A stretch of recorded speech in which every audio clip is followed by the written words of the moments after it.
आज हम रिवाइज करने वाले हैं SS600 और group SS600 and group audit को। तो ये शुरू करते हैं। ठीक है, SS600 कब लगता है?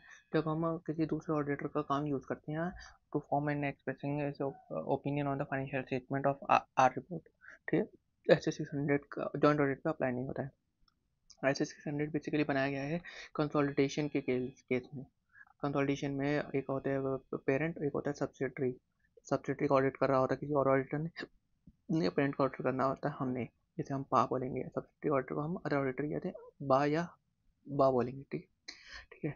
तो अब जब प्रिंसिपल ऑडिटर पेरेंट के और फाइनेंशियल स्टेटमेंट पे ऑडिट कर रहा है तो वो उस पर तो ओपिनियन एक्सप्रेस कर देगा, पर पेरेंट के ऑडिटर को साथ ही साथ पेरेंट के ऊपर तो ओपिनियन देना ही है, plus CFS of the group company group के ऊपर भी अपना ओपिनियन एक्सप्रेस करना है। अब CFS में आ रहा है पेरेंट भी और सब्सिडरी का ऑडिट करा है किसी अदर ऑडिटर ने, तो उसके काम को उस काम जिसका काम हमने चेक नहीं करा, जो वो सब्सिडरी जिसको हमने ऑडिट भी नहीं करा, जिसका ऑडिट किसी और ऑडिट ने करा है, पर उसके ऊपर ओपिनियन किसको देना पड़ रहा है? प्रिंसिपल ऑडिटर को CFS में। तो अब या तो दो ऑप्शन है, या तो हम उसके कंपोनेंट सब्सिडरी को री ऑडिट करें और फिर हम उसको ओपिनियन दें, या फिर जो उसका काम किसी अदर ऑडिट ने करा उसके काम का यूज़ करके अपने ओपिनियन ड्राफ्ट करें और फिर ओवरऑल लेवल पे CFS पे अपना ओपिनियन एक्सप्रेस करें। तो ऐसे 600 वही कहता है कि आप किसी दूसरे ऑडिटर का काम यूज़ कर सकते हो to form an express opinion in our report. ठीक है। कंपोनेंट मतलब branch, division, joint venture, associate and financial information include financial statement as well. ठीक, 1 सेकेंड। तो व्हेन द अब ये डायलॉग 600, 610, 620 तीनों में कॉमन है। When the auditor delegate the work to assistant और use the work perform by other auditor and expert. Assistant मतलब article assistant, delegate करता है अपने असिस्टेंट को, या फिर डेलीगेट कर यूज करता है अदर ऑडिटर को वर्क और एक्सपर्ट के। अदर ऑडिटर कौन? जो कि SS600 में डिफाइन है, external auditor of the component, या फिर SS610 इंटरनल ऑडिटर ऑफ, ठीक है, इंटरनल ऑडिटर, या फिर एक्सपर्ट जो SS620 में डिफाइन है। तो when the auditor delegate work to assistant, use the work performed by the other auditor and expert, then he will be solely responsible for forming and expressing his opinion on financial information. However, he will entitled to rely on the work performed by the other auditor, provided he exercise adequate skill and care, and he is not aware any reason to believe that he should not so rely। ठीक है, और उसने अपना काम adequate skill and care से करा है, उसके बाद कोई रीज़न टू बिलीव नहीं था कि उसको रिलाई नहीं करना चाहिए था अदर के काम पे। तो वो अदर ऑडिटर का काम यूज़ कर सकता है और अपना ओपिनियन उस बेसिस पे ड्राफ्ट कर सकता है। अब आते हैं what are the factor to be considered before accepting as a principal auditor। Principal auditor के आपसे हमने देखा प्रिंसिपल ऑडिटर लाइबिलिटी है, पेरेंट ऑडिटर फाइनेंशियल स्टेटमेंट पे ओपिनियन देना और CFS पे ओपिनियन देना। CFS जिसका ऑडिट, जिसका portion, part of the portion किसी दूसरे ऑडिटर ने ऑडिट करा हुआ है, उसके काम को कंसिडर करके हमें CFS पे ओपिनियन है। तो प्रिंसिपल ऑडिटर की लाइबिलिटी बढ़ जाती है इस केस में। तो प्रिंसिपल ऑडिटर को कुछ फैक्टर कंसिडर करना पड़ते हैं बिफोर एक्सेप्टेंस ऐसे प्रिंसिपल ऑडिटर है। तो क्या कौन से वो 4 फैक्टर है? Makar Sankranti, M for materiality of the component, मतलब the portion of the financial information which principal auditor audit, मतलब materiality of the component, component नहीं मतलब of the as a group, कि ग्रुप की क्या मतलब मर्टिलिटी है। एंड द प्रिंसिपल ऑडिटर की नॉलेज अबाउट द कंपोनेंट, रोमम of the component, and performance of the additional procedures to set out in the says यानी कि SS600 regarding the component audited by the other auditor। ठीक है, and for mortality, principal auditor knowledge about the component, perform of the component, perform additional procedures set out in the essay regarding the component audited by the other auditor। उसके बाद SS600 में कुछ procedure दिए गए हैं while, जिसको हमें apply करना पड़ता है while using the work of the other auditor. अगर हम अदर ऑडिटर काम यूज़ कर रहे हैं तो हमारा काम क्या, तो अदर प्रिंसिपल ऑडिटर को देखना पड़ेगा कि उसने जो वर्क यूज़ कर रहा है वो एडुकेसी का ध्यान रखना है, एडुकेट स्किल एंड केयर का ध्यान रखना है, एडुकेट स्किल एंड केयर का ध्यान रखना है। इसके लिए ऑडिट प्रोसीजर लगाना पड़ेगा। ऑडिट प्रोसीजर में मेन ऑडिट प्रोसीजर ये है कि उसको एक एडुकेट प्रोसीजर लगाना पड़ेगा जिस to obtain sufficient appropriate evidence regarding to determine the appropriateness of the work performed by the other auditor। इसके लिए adequate procedure क्या होगा? वो कम्युनिकेट करके चलेगा ऑडिटर से कुछ मैटर्स पे regarding the TR, time table of the completion of the audit. वो बोलेगा कि टाइम पे कंप्लीट करो, कंपोनेंट का ऑडिटर को बोलेगा टाइम पे अपना ऑडिट टाइम पे कंप्लीट करो, उसके बाद सीएफएस का ऑडिट स्टार्ट होगा। I for procedure for identification of the inter company का transaction so that to eliminate such transaction in DCFS, and area that requires a special consideration from CFS point of view, from group point of view, and also advice to the other auditor about to comply the significant accounting, auditing and reporting requirements। ठीक है, इसके अलावा और भी ऐसे procedure apply करने पड़ेंगे। Normally वो प्रिंसिपल ऑडिटर क्या है, अदर ऑडिटर के काम पे रिलाई कर सकता है, कम रिलाई कर सकता है, लेकिन कोई स्पेशल सर्कमस्टेंसेस में ही में visit the component and we में examine the books of account of the component. Principal auditor also evaluate the competency of the other auditor if the other auditor is not a CA. ठीक है, principal और अब process क्या होता है, principal auditor auditor से work paper नहीं मांग सकता, वो के लिए राइट नहीं है प्रिंसिपल ऑडिटर के पास कि वो ऑडिटर का ऑडिट वर्क पेपर मांग सके। तो उसके लिए प्रिंसिपल ऑडिटर क्या करता है, क्वेश्चन का यहाँ पे से नॉन एम से question written summary and audit checklist. तो प्रिंसिपल ऑडिटर क्या करता है, क्वेश्चन भेजता है ऑडिटर को और ऑडिटर उसको फिल करके दे देता है। क्वेश्चन कुछ नहीं, एक तरह का सेट ऑफ इंस्ट्रक्शन है जिसको फिल करके देना होता है अदर ऑडिटर को। ठीक है, तो प्रिंसिपल ऑडिटर उसको रिव्यू करेगा रिटन समरी को, उस क्वेश्चन को रिव्यू करेगा रिटन समरी, जिसमें अदर ऑडिटर ने अपना प्रोसीजर अब जो जो फॉलो करे वो लिखे होंगे, प्लस डिस्कस करेगा जो फाइंडिंग का जो अदर ऑडिटर को मिली होगी। ठीक है, अब ये रिटन समरी का डिज़ाइन डिपेंड करता है 4 फैक्टर्स पे, nature time and extent of the materiality of the component, nature time and extent the principal auditor knowledge about the competence of the other auditor. This knowledge may have been enhanced from the review of the previous audit work of the other auditor. It may also depend the principal auditor may visit the other auditor। ठीक है, consider करेगा significant finding जो कि other auditor को मिली है and perform करेगा supplementary test check on the financial information of the component if is required necessary. Principal auditor would also document the following, क्या डिस्कशन जो अदर ऑडिटर के साथ हुआ है, रिव्यू ऑफ रिटर्न समरी, जो रिटर्न समरी फील्ड होकर आई है उसकी एक कॉपी जो डॉक्यूमेंट फाइल में मेंटेन करेगा, डिस्कशन को डॉक्यूमेंट करके चलेगा। साथ में principal auditor need not to document the reason for limiting the procedure as mentioned above, में जो ऊपर के 7 प्रोसीजर उसमें जो लिखे हैं वो। ठीक है, if he previously obtained sufficient and appropriate audit evidence regarding to acceptable QCPP quality control policy and procedure are complied. अगर प्रीवियस प्रिंसिपल ऑडिटर उस कंपोनेंट ऑडिटर के साथ पहले भी काम कर चुका है और उसको उसने उसके रिगार्डिंग एविडेंस भी ऑब्टेन करे कि वो उसका एडुकेट QCPP फॉलो करता है, तो इस बार करंटली उसको प्रिंसिपल ऑडिटर अपने प्रोसीजर लिमिट कर सकता है और उसको इसका रीजन डॉक्यूमेंट करने की भी ज़रूरत नहीं है। वेयर अगर अदर ऑडिटर रिपोर्ट अपनी रिपोर्ट मॉडिफाई करता है तो प्रिंसिपल ऑडिटर डॉक्यूमेंट करेगा how he has deal with this qualification और adverse remarks in his report. ठीक है, जरूरी नहीं है कि अगर प्रिंसिपल अदर ऑडिटर ने अपनी रिपोर्ट मॉडिफाई की है तो हाँ प्रिंसिपल ऑडिटर भी मॉडिफाई करे, वो उसके नेचर एंड सिग्निफिकेंस को कंसिडर करेगा अपनी रिपोर्ट में। अब प्रिंसिपल ऑडिटर और एज ऑडिटर शुरू से ही कोऑर्डिनेशन में उनके होगा, स्टार्टिंग इससे एंड तक, मतलब प्लानिंग से, मतलब फाइनेंशियल के स्टार्टिंग से लेकर ऑडिट कंप्लीशन तक प्रिंसिपल ऑडिटर और अदर ऑडिटर के बीच में कम्युनिकेशन और कोऑर्डिनेशन चलता रहेगा। उस कोऑर्डिनेशन में मेजरली 5 बातें होंगी। ठीक है, there should be sufficient line communication, there should be sufficient communication between principal auditor and other auditor.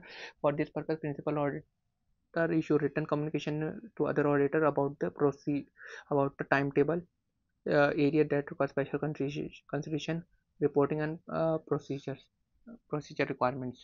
ठीक है, other auditor should also coordinate करेगा principal auditor about the significant findings जो उसे मिली, अधेयर टू टाइम टेबल कब तक audit complete कर लेगा and comply with the relevant and ethical requirements. Principal auditor should advise करेगा अदर ऑडिटर को any matter that comes to his attention that he may that he thinks may be important for the other auditor। अगर principal auditor को अपने CFS audit के दौरान कोई ऐसी चीज़ मिलती है, कोई ऐसा मैटर मिलता है जो कि उसको लगता है कि अदर ऑडिटर के वर्क के मोस्ट इंपॉर्टेंट है, तो वो हमने बता के चलेगा अदर ऑडिटर का। Principal auditor also require other auditor से क्या to answer the detailed question है, तो मैं जो डिटेल क्वेश्चन भेज रहा हूँ तुम उसका आंसर करो, और अदर ऑडिटर की responsibility to respond such question on timely basis. तो इसका शॉर्ट कोड है LFAQ, एल फॉर सब्सटेंशलाइजिंग होनी चाहिए, एफ फॉर सिग्निफिकेंट फाइंडिंग्स जो ऑडिटर कम्युनिकेट करेगा प्रिंसिपल ऑडिटर को, ए फॉर अटेंशन, जो प्रिंसिपल ऑडिटर को लगता है कि ऑडिटर को बतानी चाहिए जो उसको पता चली है। सी एफ एस का ऑडिटर ऊपर क्वेश्चन है जो प्रिंसिपल ऑडिटर को रिक्वायर्ड है अदर ऑडिटर से कि वो क्वेश्चन का जवाब दे और अदर ऑडिटर की रिस्पॉन्सिबिलिटी वो रिस्पॉन्ड करे उस क्वेश्चन का टाइमली मैनर में, ठीक है। उसके बाद reporting consideration, when the principal auditor rely on the work performed by the other auditor, the principal auditor should state that thing in his report, in his CFS audit report in OMP para in the subheading of division of the audit responsibility regarding the उसमें क्या लगेगा, total revenue, total asset, total cash flow before the consolidated adjustment which is audited by the other auditor, and principal auditor rely on the work of the other auditor and expresses opinion thereon on the basis of that audit, ठीक है। अब principal auditor को अगर उसका work reliable नहीं लगता auditor का, या प्रिंसिपल ऑडिटर का कोई ऐसा सफिशिएंट अप्रोप्रिएट ऑडिटर एविडेंस मिलता ही नहीं है जिससे ये पता चल कि ऑडिटर का काम एडुकेट है कि नहीं है, तो वो अपनी ऑडिट रिपोर्ट, सीएफएस की ऑडिट रिपोर्ट जो होगी उसको मॉडिफाई करेगा, मतलब उसमें क्वालिफाइड या डिस्क्लेमर ओपिनियन डाल देगा। इफ अदर ऑडिटर ने अगर अपनी ऑडिट रिपोर्ट मॉडिफाई करी तो प्रिंसिपल ऑडिटर उसकी नेचर एंड सिग्निफिकेंस को कंसिडर करेगा अपनी report, main audit report, CFS audit report में, ठीक है। अब आते हैं ग्रुप ऑडिट में। ग्रुप ऑडिट के लिए हमें सेक्शन 129 और 129(3) और 124 कंपनीज एक्ट का कंप्लाई करके चलना होता है। 129(3) कहता है कि whether a company has one और more subsidiary including associate company and joint venture company, he has to prepare CFS and it also include all subsidiary, associate and joint venture in same form and manner as may be prescribed by Schedule 3 में, Schedule 3 of the Companies Act AS India, ठीक है। Section 129 subsection वो कहता है all the provision जो कि subsidiary जो कि प्रिपरेशन, अडॉप्शन और ऑडिट से रिलेटेड है एसएफएस के रिगार्डिंग, वो सेम मोटेंडेस एप्लीकेबल होंगे सीएफएस के ऊपर। फॉर एग्जांपल एक एच लिमिटेड है, उसकी सब्सिडरी है एस लिमिटेड, उसका एसोसिएट है ए लिमिटेड, उसका जॉइंट वेंचर है जे लिमिटेड। तो जब एच लिमिटेड की मीटिंग होगी, एजीएम होगी, एजीएम से पहले नोटिस ऑफ मीटिंग जाता है, तो नोटिस ऑफ मीटिंग में एच लिमिटेड का एसएफएस शेयर किया जाएगा, साथ ही साथ सीएफएस जिसमें एच एस ए जे तीनों का सीएफएस, चारों का सीएफएस मिला के सीएफएस भेजा जाएगा, साथ में sale and feature of S A J भेजा जाएगा इन एओसी 1 में, ठीक है। उसके बाद कुछ एग्जाम्पशन गिवन है इंडियस के हिसाब से, जिसमें बताया गया कि आपको कुछ केसेस में आपको अपनी सब्सिडरी, जॉइंट वेंचर, एसोसिएट को कंसल्ट करने की जरूरत नहीं है। मेनली ये सब्सिडरी और रेंटेड कंडीशन है। तो ये पढ़ते क्या है, पहला कि अगर आपकी होली ओन सब्सिडरी है, पार्शियली ओन सब्सिडरी है और उसके member other than the ultimate holding company, वो बोल दे कि member do not have objection to for not presenting CFS, member का कोई ऑब्जेक्शन नहीं है कि आप सीएफएस मत बनाइए, और वो कंपनी जो वो सब्सिडरी जो होली ओन सब्सिडरी और पार्शियल ओन सब्सिडरी है, वो ना ही उसके सिक्योरिटी लिस्ट है मार्केट में एनी स्टॉक एक्सचेंज, ना ही इन प्रोसेस ऑफ लिस्टिंग है, और वो उसकी कोई अल्टीमेट होल्डिंग कंपनी या इंटरमीडिएट होल्डिंग कंपनी सीएफएस बना रही है और उसी को सीएफएस फाइल कर रही है, तो अगर ये तीनों केस कंप्लाई होता है तो वो पर्टिकुलर पार्शियली ओन्ड और होल्डी ओन्ड सब्सिडरी को सीएफएस बनाने की ज़रूरत नहीं है। अब इसके साथ एक एडिशनल एग्जाम्पशन दी गई है इन्वेस्टमेंट एंटिटी को, कि इन्वेस्टमेंट एंटिटी को सीएफएस बनाने की जरूरत नहीं है अगर वो अपनी सारी सब्सिडरी को फिर एफबीटीपीएल पे मेजर करती है, लेकिन अगर पेरेंट ऑफ इन्वेस्टमेंट एंटिटी है तो उसको सीएफएस बनाना पड़ेगा unless parent company is not an investment entity, ठीक है। एग्जाम्पल से आप समझ सकते हो, एच लिमिटेड है, एच लिमिटेड की सब्सिडरी आई लिमिटेड है, आई की सब्सिडरी एच लिमिटेड है, आई क्या है, इन्वेस्टमेंट एंटिटी है, तो एच लिमिटेड को सीएफएस बनाना पड़ेगा क्योंकि वो इन्वेस्टमेंट एंटिटी नहीं है और उसको सीएफएस में एच आई एस तीनों को कंसिडर करना पड़ेगा। लेकिन आई वन की सब्सिडरी आई टू की सब्सिडरी आई थ्री की सब्सिडरी वाई लिमिटेड, तो I one I two I three तीनों ही इन्वेस्टमेंट एंटिटी, उनको सीएफएस बनाने की जरूरत ही नहीं है। एक क्वेश्चन ये भी आ सकता है कि अगर पेरेंट ने 51% चाइल्ड लिमिट में एक्वायर कर 31 मार्च को और नेक्स्ट ईयर ही उसने 20% स्टेक भेज दिया, मतलब पूरे साल उसके पास स्टेक रहा ही नहीं है, तो ये टेम्प्रेरी कंट्रोल का केस बनता है। तो पेरेंट लिमिटेड को कंसोलिडेशन बनाना ही नहीं बनाना, ये केस है टेम्प्रेरी कंट्रोल का, जिसमें as per AS parent limited को कंसोलिडेशन बनाने की जरूरत नहीं है, लेकिन as per India as per companies act parent limited को कंसोलिडेशन करना पड़ेगा क्योंकि टेम्प्रेरी कंट्रोल की एग्जम्पशन इंडिया में नहीं दी गई है। अब कंसोलिडेशन के रिगार्डिंग पेरेंट की क्या रिस्पॉन्सिबिलिटी और ऑडिटर की क्या रिस्पॉन्सिबिलिटी है। पेरेंट की रिस्पॉन्सिबिलिटी की अपने कंपोनेंट को identify the component, identify the reportable segments, identify the related party and related party transaction, obtain accurate and complete financial information about the component, make appropriate consolidated adjustment, harmonise the accounting policy and accounting framework, gap conversion. ठीक है, इसी के regarding बाद में हम देखेंगे principal auditor management से अपने ग्रुप कंपनी के मैनेजमेंट से रिटर्न रिप्रेजेंटेशन लेता है about the parent about the management responsibility parent responsibility. तो इसमें 4 बातें होती हैं: identify the reportable segment, identify related party transaction conveyance and identification create and completion of the component financial information and making appropriate consolidated adjustment SRCC। ठीक है, parent की एक और रिस्पॉन्सिबिलिटी, अगर पेरेंट एक होल्डिंग कंपनी है जो इंडियन अकाउंटिंग फ्रेमवर्क में, और सब्सिडियरी अगर वो दूसरे अकाउंटिंग फ्रेम में, या फिर पेरेंट कंपनी है जो अलग अकाउंटिंग पॉलिसी फॉलो करती है, सब्सिडियरी अकाउंटिंग पॉलिसी अलग है, तो पेरेंट कंपनी की चाहे के पास राइट है पूरा कि वो इंस्ट्रक्शन दे सकती है अपनी सब्सिडियरी एसोसिएट जॉइंट वेंचर को कि तुम लोग अपना अपनी फाइनेंशियल इन्फॉर्मेशन जैसे बना रहे वैसे बना, प्लस साथ ही साथ एक हमारे से अलाइन करते हुए, हमारी अकाउंटिंग पॉलिसी फॉलो करते हुए, हमारे अकाउंटिंग फ्रेमवर्क फॉलो करते हुए, तो एक फाइनेंशियल स्टेटमेंट और बनाओ जो to facilitate the CFS of the holding company. ठीक है, और ऑडिटर उस चीज़ को चेक करेगा कि उन्होंने वो चीज़ कंप्लाई करी है कि नहीं करी है। अब ऑडिटर की क्या रिस्पॉन्सिबिलिटी है? एज पर सेक्शन 129 सबसेक्शन 4, फिर जो भी सारे प्रिपरेशन और अडॉप्शन ऑन ऑडिट के प्रोविजन है SFS को मोटेंडेंस अप्लाईबल होते हैं CFS के पास। तो ऑडिटर की रिस्पॉन्सिबिलिटी है कि वो सारे प्रोसीजर वो कंप्लाई करें कि नहीं करें मैनेजमेंट ने while making the preparation of the CFS। Auditor को ऑल्सो चेक करना, सर्टिफाई करना अपने सेल्फ को, अपने आप को सर्टिफाई करना कि CFS जो बना है वो एज पर AFRF बना है कि नहीं बना, एक्सप्रेस एक्सप्रेस और ओपिनियन एक्सप्रेस करना है कि जो CFS है वो ट्रू एंड फेयर व्यू दे रहा है कि नहीं दे रहा है, और इंक्वायर करना है उन मैटर्स पे जो डिफाइन प्रिस्क्राइब्ड है 143 सेक्शन 1 में, रिपोर्ट करना है उन मैटर पे जो डिफाइन है 143 सेक्शन 3 में, और to validate the requirement of the CFS की रिक्वायरमेंट थी भी या नहीं थी, उसको रिक्वायरमेंट को वैलिडेट करके चलना है। ठीक है, अब इसके लिए CFS में वो तीनों जो SFS में से तीनों प्रोविजन थे 300 ऐसे 300 315 330 वो एज इट इज एप्लीकेबल होंगे CFS में भी, मतलब वाइल प्लानिंग जो होगी ऐसे 300 के हिसाब से, 315 के हिसाब से रिस्क असेस होगा, obtain an understanding of the entity its environment including internal control system, to plan and determine the nature time and extent of the audit procedure and to design the audit procedure to to risk is reduced to an acceptable level as per ऐसे 330। ठीक है, अब CFS जो बनता है वो SFS of parent, SFS of component plus other information से बनता है। ठीक है, तो अदर इन्फॉर्मेशन में क्या क्या आता है? अदर इन्फॉर्मेशन में वो डिस्क्लोजर्स आते हैं जो हमें CFS में करने हैं अबाउट द कंपोनेंट, वो एडजस्टमेंट आती है जो हमें CFS पे करनी है, adjustment regarding the significant event and transaction जो कि पेरेंट और कंपोनेंट के बीच में हुई है, जिसका इम्पैक्ट हमें CFS के अंदर देना पड़ता है, और वो proportion of the that item included in the CFA to which different accounting policy have been applied where permitted। ठीक है, अब जो CFS बना है वो बना है SFS of parent plus SFS of component plus other information. तो जो पेरेंट और कंपोनेंट के SFS को यूज़ कर रहे हैं तो इसका ऑडिट तो हम ही कर रहे हैं, और कंपोनेंट का ऑडिट हम हो सकता है कि हमने करा हो या हो सकता है कि अदर ऑडिट ने करा हो। अगर हमने करा है तो हम खुद ही हम एक्सप्रेस करेंगे, हम ओपिनियन एक्सप्रेस करेंगे बेस्ड ऑन द वर्क जो कि हमने करा, based on this work alone.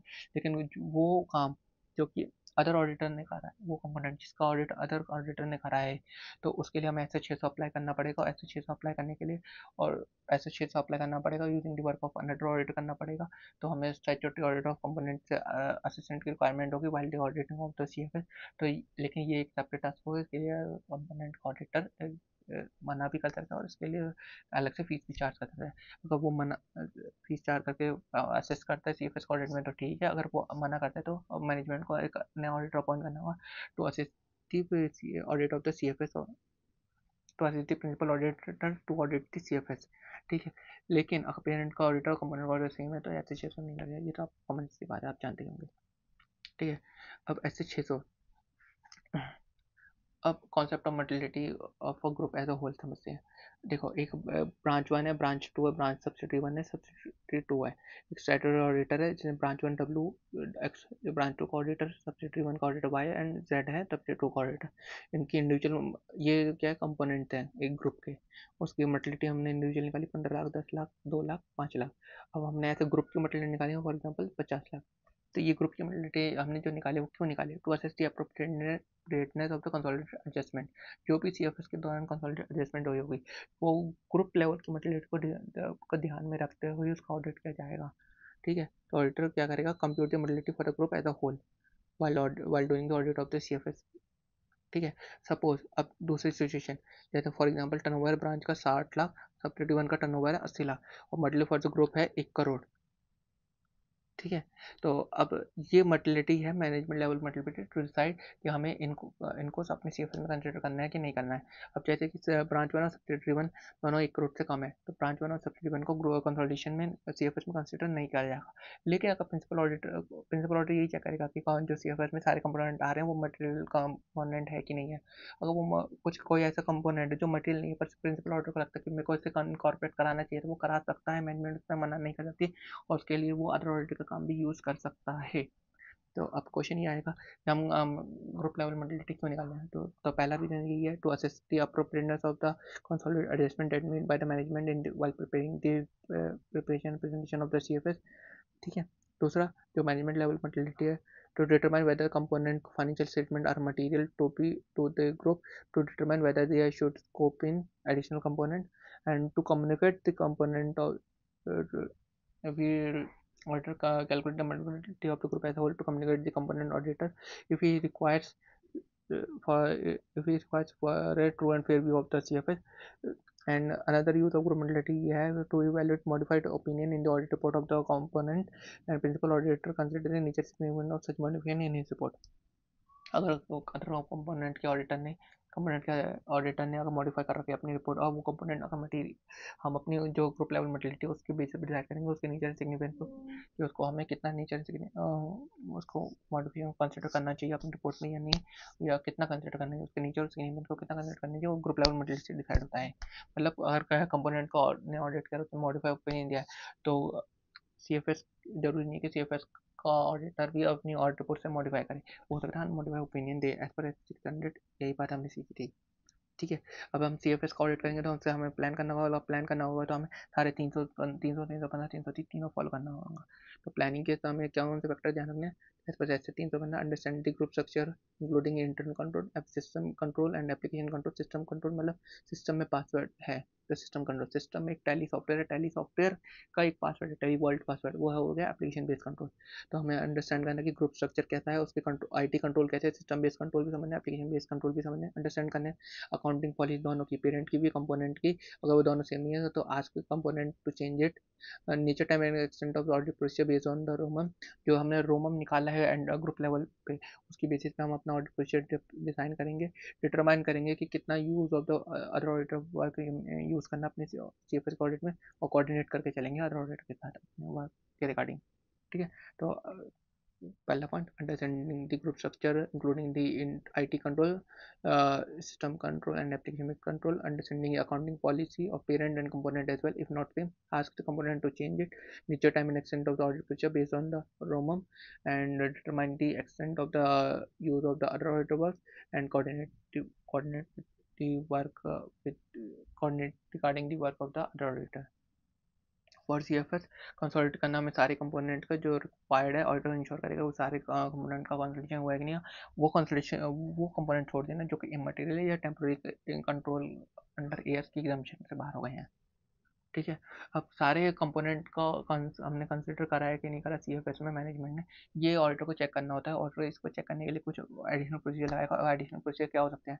तो वो क्या करेगा? रिव्यू करेगा अपने वर्क पेपर जो कि for the prior year of known component, जो कि उससे पिछले ऑडिट से मिलेगा। रिव्यू इस work paper for the prior year for the known component, review करेगा पेरेंट के procedure for identification of the which component, make inquiry from the management to identify any new component which is not in the CFS.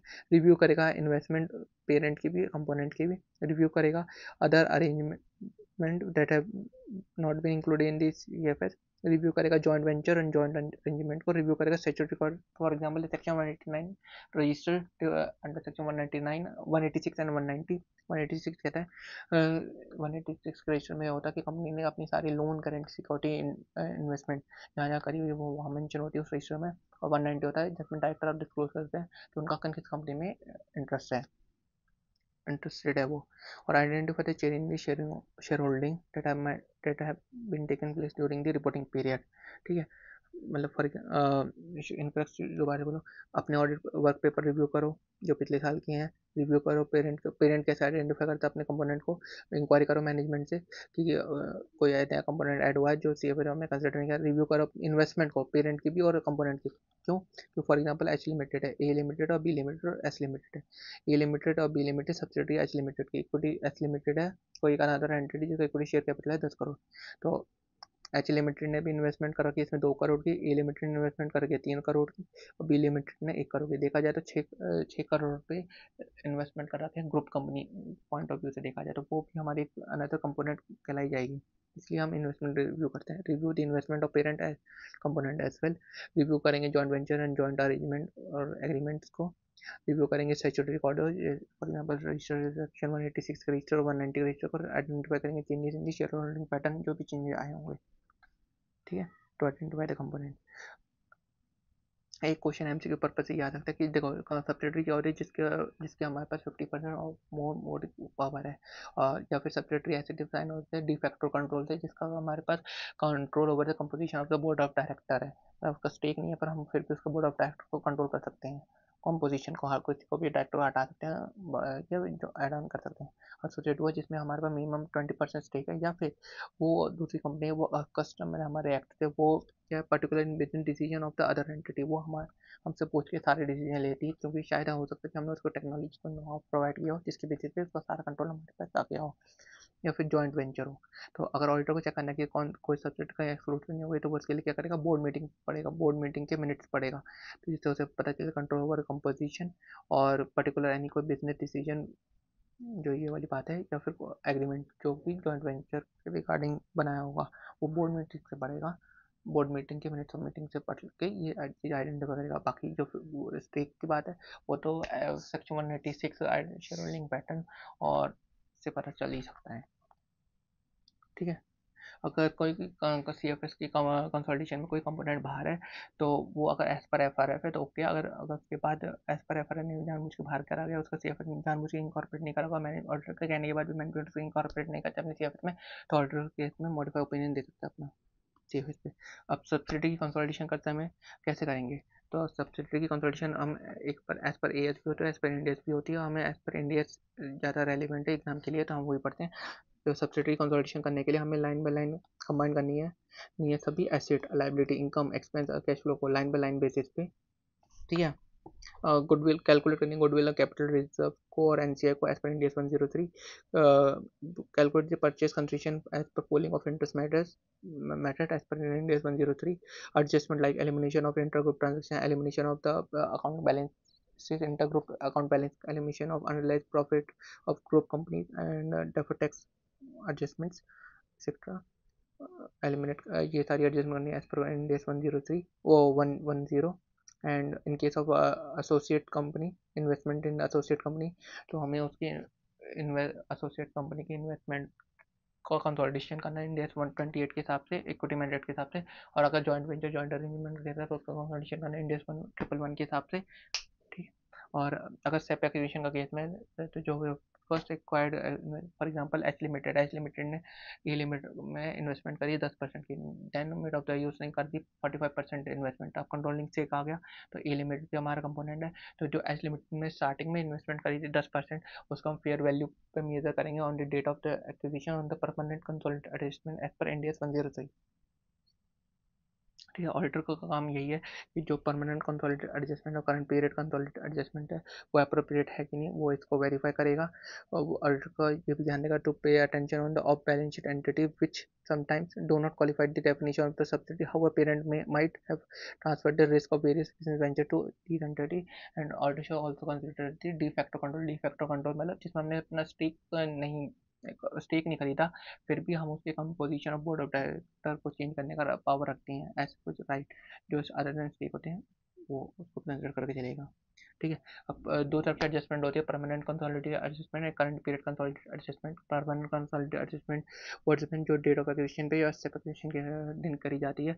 इस दिन हम क्या करते हैं, determine करते हैं गुडविल और कैपिटल रिजर्व को डिटरमाइन करते हैं, माइनॉरिटी इंटरेस्ट और एनसीआई को। ऑडिटर का क्या काम है, जो हमने कैलकुलेशन करी गुडविल और एनसीआई की वो अप्रोप्रिएट है कि नहीं है, अटेंशन देना कि जो प्री एक्विजिशन रिजर्व निकाल है वो सही से निकाले और अलोकेट करे प्री एक्विजिशन रिजर्व को पेरेंट और एनसीआई के बीच में properly. The auditor also considered to verify the changes about subsequent acquisition and subsequent disposal about the component. Current period consolidated adjustment वो होते हैं जो डेट ऑफ एक्विजिशन की बात होती है, जो पूरे अकाउंटिंग पीरियड में करी जाती है। Adjustment that are made in the accounting period for which CF is done. और इसके primarily related to intergroup transaction, intergroup account balances. इससे example intergroup interest paid and receive, intergroup debt indebtedness, intergroup profit, defer tax on URP and reversal of defer taxes on temporary account balances. ठीक है। Interest also include dividend. ठीक है। अब auditor का क्या procedure, auditor का procedure है verify the elimination of inter group transaction account balancing, verify the adjustment made to harmonize the different accounting policy, verify the calculation of NCA and minority interest, verify the adjustment related to deferred tax on temporary account balances। मैं review करना memorandum records को, to verify the adjustment made in the preparation of the CFS. Memorandum वो record थे जो inter group के बीच में सारी transaction को एक अलग से रिकॉर्ड किया जाता है, कच्चे पेपर एक लाइन भी अलग से रिकॉर्ड कर रहे थे। बुक्स का पार्ट बुक्स में नहीं लिखा जाता, उसे अलग से लिखा जाता है, उसको देख ही बुक्स में एडजस्टमेंट की जाती है। ठीक है। अब इम्पेयरमेंट लॉस, जब एक एंटिटी दूसरी कंपनी को एक्वायर करती है तो उस टाइम पे परमानेंट कंसोलिडेशन एडजस्टमेंट कैलकुलेट करी जाती है, तो उस टाइम पे गुडविल कैलकुलेट करी जाती है। गुडविल कैलकुलेट करने के बाद जो गुडविल निकलती है वो हर बैलेंस शीट डेट पे उसको मेजर इम्पेयरमेंट टेस्टिंग करी जाती है, और अगर उसका इम्पेयरमेंट लॉस निकलता है तो उसको पीएनएल से सेट ऑफ किया जाता है। अब फॉर एग्जांपल ए लिमिटेड ने बी लिमिटेड को एक्वायर करा है, तो डेट ऑफ गुडविल कंप्यूट होगी। Now every balance sheet the amount of the goodwill shall be tested to check impairment loss in case of foreign subsidiary acquired. Now goodwill to be computed in foreign currency. Now every balance sheet the amount shall be tested to check impairment testing, and impairment loss to be adjusted only foreign currency translation reserve। अगर foreign currency के subsidy का case है तो goodwill जो है foreign currency में निकलेगी और उसका इम्पेयरमेंट लॉस जो एडजस्ट करेंगे पीएनएल से नहीं करके फॉरेन करेंसी ट्रांसलेशन रिजर्व से एडजस्ट करेंगे। ऑडिटर का काम क्या है, जो प्रोसीजर है इम्पेयरमेंट लॉस को कैलकुलेट करने का जो मैनेजमेंट ने करा है वो उसको अंडरस्टैंड करेगा और वो प्रोसीजर चेक करेगा, वो शुड भी फेयर होना चाहिए, शुड भी फेयर होना चाहिए। ठीक है। अब एक कंडीशन ये आ सकती है कि जो रिपोर्टिंग डेट ऑफ पेरेंट है, रिपोर्टिंग डेट ऑफ कंपोनेंट है, दोनों चेंज अलग अलग है, डिफरेंट है। तो जो रिपोर्टिंग डेट ऑफ पेरेंट है कंपोनेंट है, तो for C F S, for preparation of the C F S it is possible. अगर कंपोनेंट को पेरेंट की रिपोर्टिंग डेट तक ले जाया जा सकता है तो वहाँ तक ले जाके उसका सी एफ एस बनाएंगे। अदरवाइज जो बीच में गैप है, फॉर एग्जाम्पल 3 महीने का गैप है, उसमें सिग्निफिकेंट ट्रांजेक्शन एंड इवेंट को जितनी सिग्निफिकेंट ट्रांजेक्शन उसको एडजस्ट कर कंपोनेंट के फाइनेंशियल स्टेटमेंट में जितनी सिग्निफिकेंट ट्रांजेक्शन इवेंट हुई उसका एडजस्टमेंट क्या रहेगा, जिसको ऑडिटर उसको ऑडिट चेक करेगा, ऑडिटर तो रिव्यू करेगा। और ये गैप मैक्सिमम 6 महीने का हो सकता है इन केस ऑफ एएस, और मैक्सिमम 3 महीने का हो सकता है इन केस ऑफ एनडीए।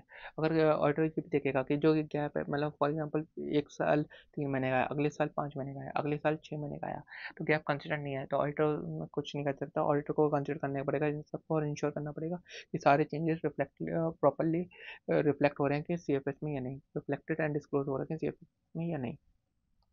अब हमने स्टार्टिंग में बात करी थी कि सीएफएस के रिगार्डिंग जब ऑडिटर सीएफएस को ऑडिट करेगा तो उसको रिटर्न रिप्रेजेंटेशन लेगा। रिटर्न रिप्रेजेंटेशन में वो 4 बातें मतलब पहले तो पेरेंट की मैनेजमेंट से एक्नॉलेजमेंट लेगा कि उसकी रिस्पॉन्सिबिलिटी है, responsibility to preparation of the CFS plus adoption of the parent management has approved this CFS and 4 बातें और लिखवाएगा रिटर्न प्रिपरेशन पे क्या, SRCC identifiable identification of reportable segment, identification of related party transaction, completeness and accuracy and completeness of the financial information of the component, and uh, appro- appropriate and completeness of the permanent and consolidated adjustment। अब आती है reporting के बाद।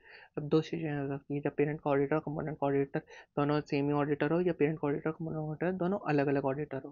अगर दोनों ही same auditor, दोनों ही अगर same है तो काम बहुत सिंपल है। प्रिंसिपल जो भी ऑडिटर है वो चेक करेगा जो प्रिंसिपल है procedure for the preparation the CFS, वो एज पर AFRF होनी चाहिए। अगर कोई मटेरियल डिपार्चर करा है मैनेजमेंट ने CFS बनाते में, तो वो अपनी रिपोर्ट मॉडिफाई कर देगा। अगर कोई ऐसा मटेरियल डिपार्चर नहीं करा है, CFS contain financial, CFS contain balance sheet, PNL, cash flow statement, वो ट्रू फेयर दे रहे हैं तो ट्रू एंड फेयर भी ओपिनियन देगा उस पर।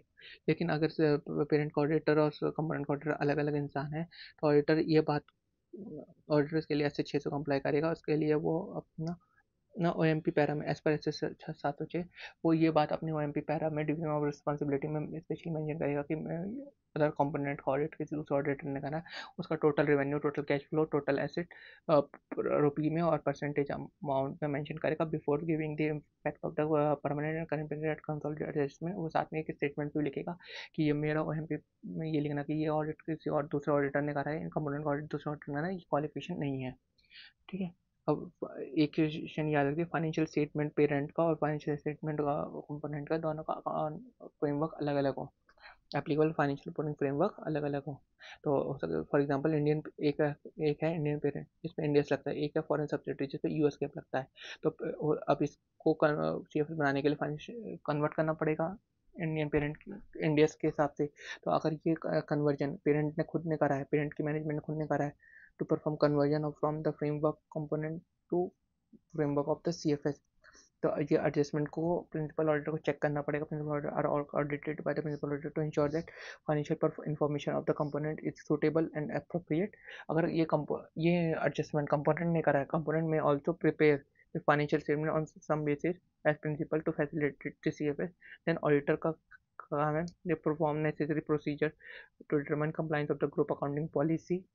No need to check all the consolidated adjustment. Principal auditor can decide whether to rely on not component audit report. ठीक है। एक सेशन ये भी आ सकती है कि कंपोनेंट का ऑडिटर कंपोनेंट का ऑडिट ही ना हुआ हो, तो उस केस में consider the effect of the financial information of the unaudited component. वो principal sorry principal auditor component के ऑडिटर, प्रिंसिपल का जो ऑडिटर है वो इस बात को कंसिडर करेगा अपनी और CFS के ऑडिट रिपोर्ट में, और ट्राई टू ऑब्टेन करेगा सफिशिएंट एप्रोप्रिएट ऑडिट एविडेंस करने की। अगर अदरवाइज वो उसे एविडेंस नहीं मिलते हैं तो मॉडिफाई कर देगा अपनी रिपोर्ट को। मॉडिफाइड रिपोर्ट का मतलब ये नहीं, मॉडिफाइड रिपोर्ट का मतलब है या तो मॉडिफाइड ओपिनियन भी दे सकता है में CFS के ऑडिट रिपोर्ट में, या फिर MP पैरा भी डाल सकता है। साथ में वो क्वालिटेटिव एंड क्वांटिटेटिव एस्पेक्ट्स को भी इवेलुएट करके चलेगा और कंसिडर करेगा एप्रोप्रिएट, और उससे अगर लगता है कि मॉडिफाई करना चाहिए अपना ओपिनियन 705 में, तो वो मॉडिफाई भी कर देगा। और साथ में डिस्क्लोज करेगा क्लियरली कि कितना magnitude of the proportion audited नहीं है, मीन्स अनऑडिटेड। मैग्नीट्यूड मतलब total asset, total revenue, total cash flow, रुपये और परसेंटेज अमाउंट में डिस्क्लोज कर देगा। ठीक है। अब एक क्वेश्चन, एक MCQ आ सकता है कि जब होल्डिंग का ऑडिट फ्रेमवर्क अलग हो, होल्डिंग का ऑडिट अलग फ्रेमवर्क से हो और कंपोनेंट का ऑडिट अलग फ्रेमवर्क, ये तभी हो सकता है जब अकाउंटिंग फ्रेमवर्क ही दोनों के अलग अलग हो, तभी ऑडिटिंग फ्रेमवर्क अलग अलग होते हैं। तो कंपोनेंट फिर उस कंपोनेंट का ऑडिट हमें इंडियन फ्रेमवर्क के हिसाब से कराना पड़ेगा, देन उसका फिर हम यूज़ कर सकते हैं, अदरवाइज का ऑडिट CFS में नहीं हो सकता। Thank you.